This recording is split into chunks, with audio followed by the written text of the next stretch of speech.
Hello అండి, hi. నేను మీ అక్షర. ఈరోజు మా బాబు బర్త్డే. అందరూ బ్లెస్ చేయండి మా బాబుకి. అయితే నేను 12:30 దాకా లేచి ఉందాం అనుకున్నాను. అయితే మా బాబు ఏం చేస్తుండో చూద్దామని వెళ్తే వాడు 10:30 వరకే గురకపెట్టి పడుకున్నాడు. చూడండి ఎలా పడుకున్నాడో. సరేలే, నేను 12 o'clock దాకా లేచి ఉందామని అనుకున్నాను.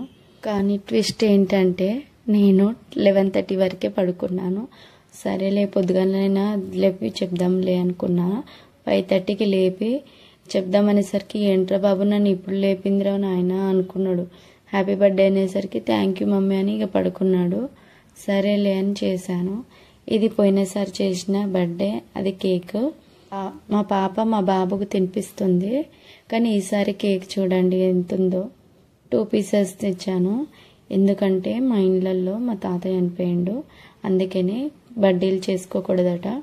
సరేలే అని చేసుకోకుండా 2 pieces తెచ్చాను. పోనీలే బాధపడకుండా ఉంటాడని. చూడండి ఎలా తింటున్నాడో మాకు పెట్టకుండా. సరేలే వాళ్ళ అక్క కానీ పెడుతుండు. మరి నాకేది రానంటే నాకు కూడా పెట్టిండు. అయితే నేను ఈసారి ఇలా చేశాను. మీకు ఎలా అనిపించిందో లైక్ చేసి కామెంట్ చేసి షేర్ చేయండి.